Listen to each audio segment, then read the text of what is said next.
Verizon is utilizing a changed Jeep Grand Cherokee to advance its new HUM vehicle network module for 1996 GIV vehicles and OBD2 port.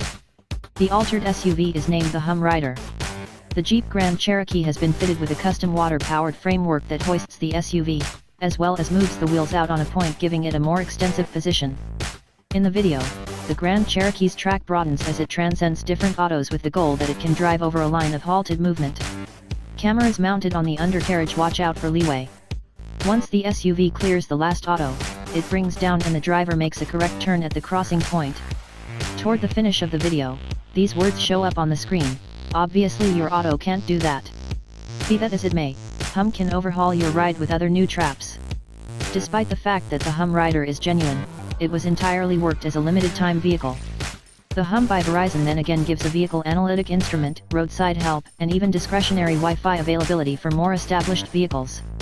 While we can't remark on the HUM gadget, we discover the HUM Rider a sharp thought, especially for Los Angeles movement. Look at the video underneath to watch a Jeep Grand Cherokee coast over movement.